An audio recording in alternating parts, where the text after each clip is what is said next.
him. And the issue here is whether they should pay homage to Caesar or not. How do you relate to the government?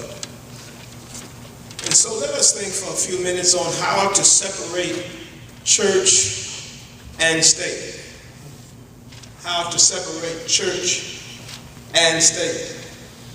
Many of you who've been around for a while, you realize that I rarely say anything about current events per se, as I'm often spending too much time with the text to think about other things.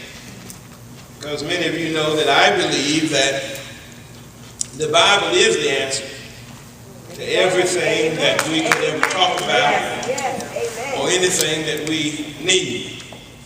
However, Liberty Hill, I realize that we are about to turn a corner in the chapter and life of our church.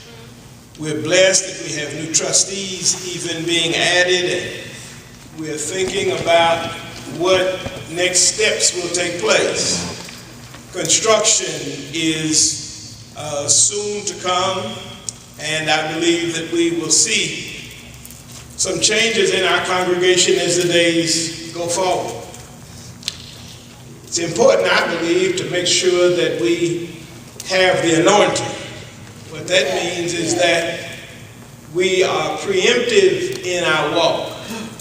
There are some people that wait until, but I think that it's important to talk before things happen, not after they happen. One of the things that you find out in today's world is that churches grow, and as they grow, they lean more toward government. You know, I've known churches that have now, and I'm not saying this is altogether a bad thing, I'm saying that this is a message for liberty here.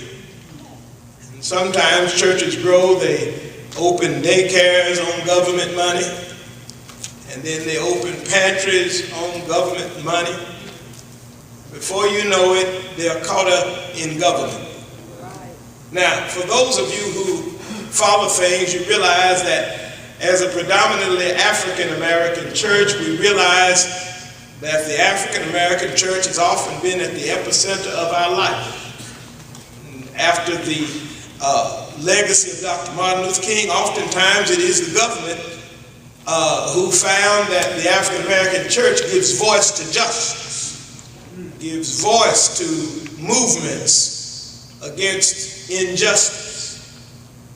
What we have found in the past is that it has been the church that often led the way to freedom and to equality. Yet now, there is still, I would say almost a hint, but there's more than a hint. There is racism that still is in our country today. Amen. But not now. It has expanded itself way beyond that of African Americans or black folks and white folks. But now it has expanded itself toward Muslims. It has expanded itself towards Mexicans and other types of groups. This whole idea of racism has become so big, and one of the things that I've noticed, and maybe you've noticed, where is the church? Just wonder, well, where is the church? Where is the voice of the church? Who speaks? It's interesting, Sister Lisa, because now we have what we call the mega church. We have some African-American pastors who claim to pastor 10,000 and 7,000 and 4,000 even on the street that we are on. But you never hear anybody saying anything about what's being done wrong. I shouldn't say never, but I should say there are few. The voice is so hushed and so silent. You know, where are they? Here in the city of Columbus, I recently found out, not from a group of my black friends in ministry, but I was sitting, Sister Wesley, in a meeting with a group of white preachers who told me that there had been 8 police-involved shootings against African Americans in the city that I live in, and I didn't even know it. And I sat there almost embarrassed because I thought, well, why didn't nobody tell me? I looked like my neighbor. Somebody should have known it. Where is the church? Where is the church? In the midst of this epidemic poverty that our country is under, where is the church? Where is the church when people are hungry? Where is the church when African Americans are disproportionately making up our prison system?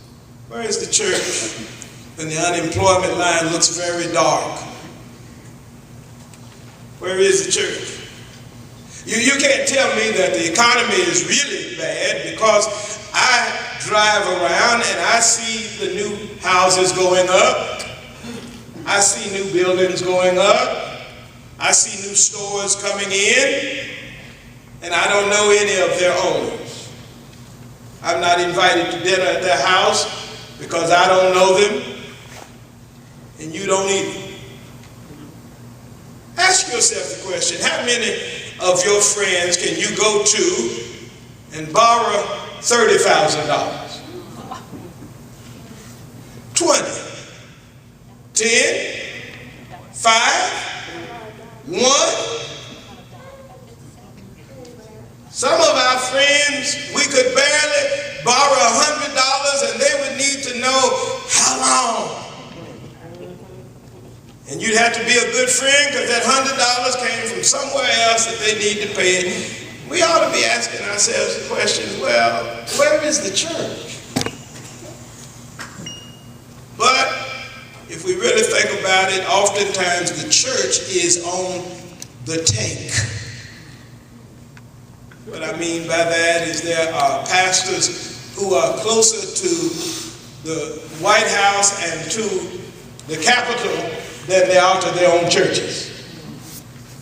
I not long ago saw a group of preachers posing at the White House in front of the picture of the late President Kennedy. And I thought, if you all would stop taking selfies and speak truth to power, maybe something would happen. Because you don't work for the White House. You've been called by God.